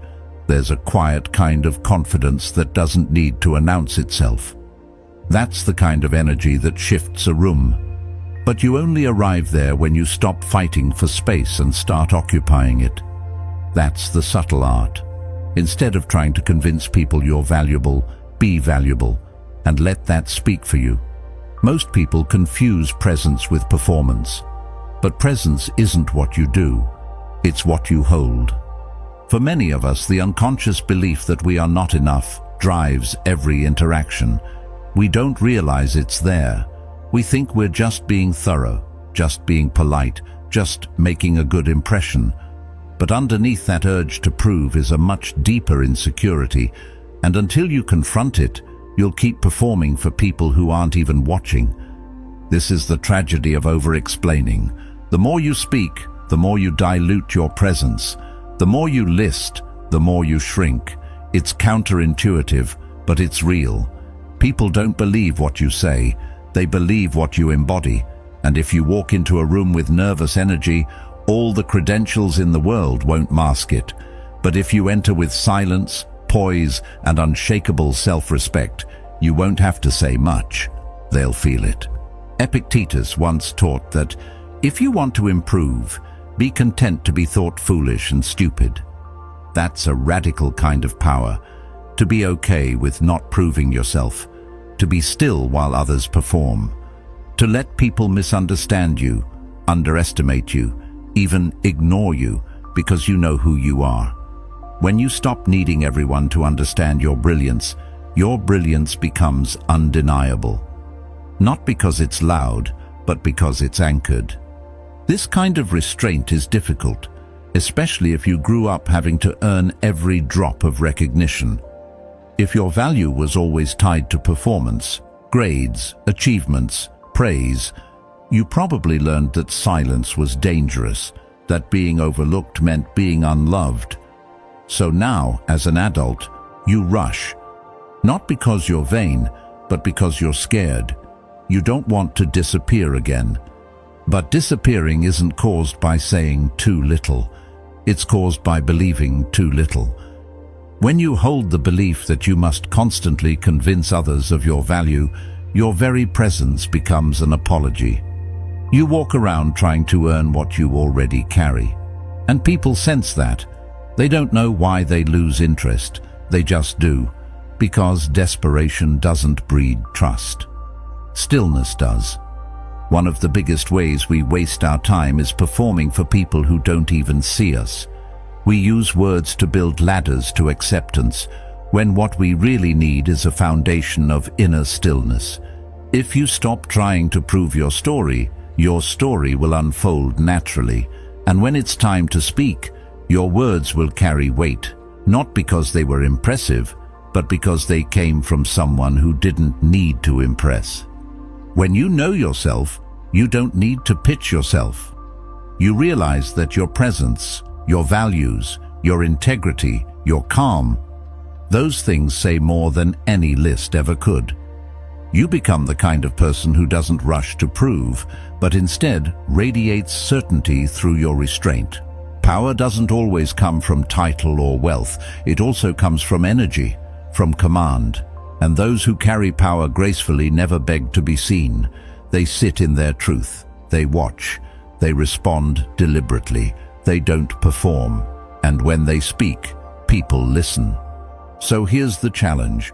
The next time you feel that rising urgency to prove your worth, to quickly list your wins, your titles, your backstory, pause. Ask yourself, who am I trying to convince, them or me? Because if it's you, then no amount of talking will satisfy that ache. What will? Stillness, ownership, and the radical decision to stop explaining and start embodying. Your worth is not a pitch. It's not an elevator speech. It's not in the bullet points on a LinkedIn page. It's in your presence. It's in your energy. It's in how you listen, how you breathe, how you sit in silence without folding under its weight. The most powerful person in the room is rarely the loudest. They are the most composed, the most centered, the least reactive. When you stop rushing to prove your worth, something strange happens. People begin to assume it. That's the paradox. You become more respected not when you speak the most, but when your energy says the most while your mouth stays quiet. So speak when it adds value. Hold silence when it doesn't. And remember, your presence is the proof. Habit 15. Letting others control your pace. Have you ever noticed how easily people surrender their tempo? Not just in conversation, but in how they walk, talk, and even breathe. You're walking down the street, and the person next to you speeds up, and without realizing it, so do you. You're in a meeting, and someone speaks fast, and suddenly your voice starts to rush too.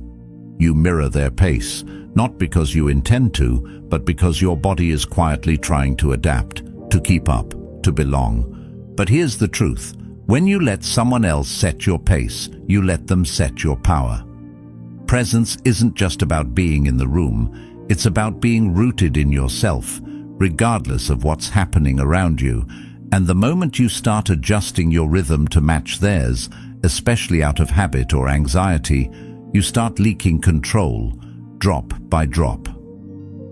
We've been conditioned to think that adaptability is a strength, and to some extent, it is. But there's a fine line between flexibility and submission. When your energy is constantly responding to everyone else's pace, You slowly dissolve into the background. You become forgettable. People remember those who hold their own time, their own gravity, the ones who walk into a space and the room rearranges around them, not the other way around. This isn't about arrogance, it's about anchoring. Anchoring your presence so deeply in your own rhythm that even in the middle of chaos, you stay still where it matters. Imagine a calm lake. Someone throws a stone. The surface ripples, but the lake itself doesn't chase the stone. That's how you should move. Let the world ripple. You remain composed. Becoming who you truly are demands one non-negotiable. You can't live on other people's timing. You can't find yourself if you're always keeping pace with someone else's urgency, someone else's fear, someone else's noise. You have to carve out space for your rhythm, your speech, your reactions, your silence. Think of great speakers, the ones who leave a mark. They don't speak quickly to match the audience's restlessness. They speak slowly, deliberately. They pause. They let silence do half the work. That silence commands more respect than 100 rushed words ever could. That silence says, I am not here to entertain you. I am here to speak truth. And truth doesn't beg for attention. It owns attention. This is the same reason why the Stoics valued inner stillness over external validation. Marcus Aurelius wrote extensively about not letting the mind be dragged around by the impulses of others. He knew that a reactive mind is a weak one. When someone else's mood dictates your tone, when their speed dictates your energy, you've handed over something sacred, your self-possession. It shows up in small things. You're in a conversation and they interrupt, and instead of holding your ground, you rush your words to keep up. You're asked a question, and instead of taking a breath, you answer immediately, as if silence will somehow disqualify you. But real presence isn't rushed. It's measured. It holds space. And you can see this in the way powerful people enter a room. They don't sprint. They don't dart their eyes. They move like time bends around them. Every step is deliberate. Every glance is intentional. They're not being slow to impress. They're being centered to remain in control. The world rushes for approval. But presence walks calmly toward truth.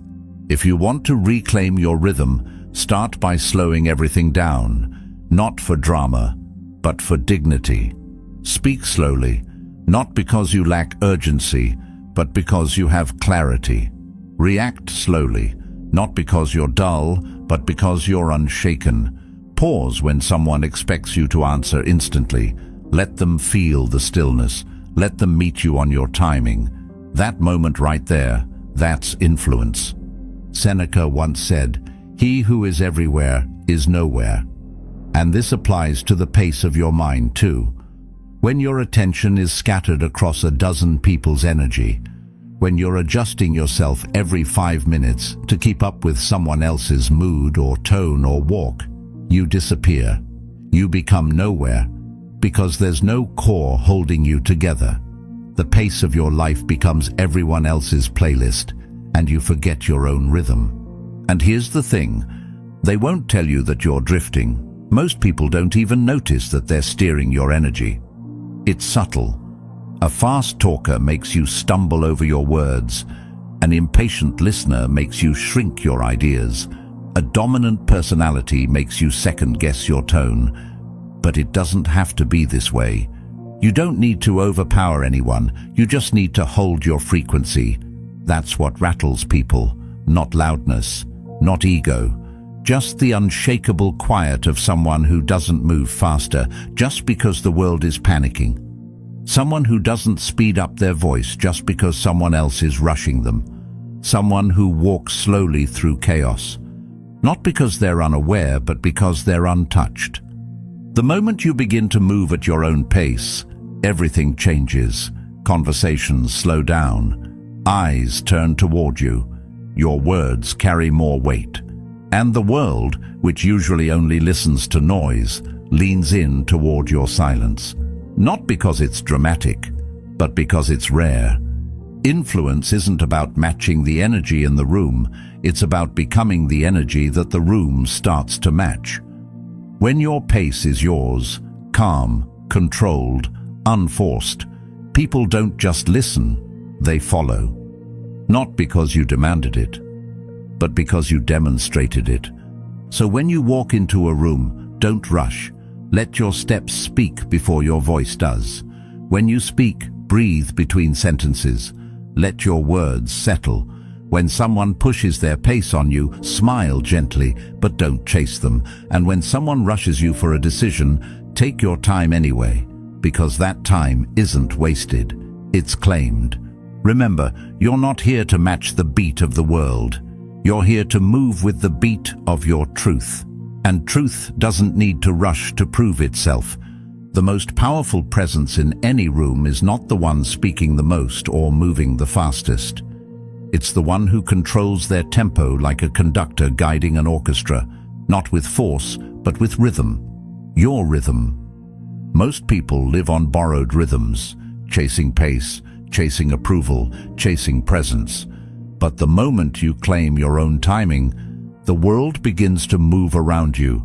Power isn't loud, it's calm, certain, unbothered.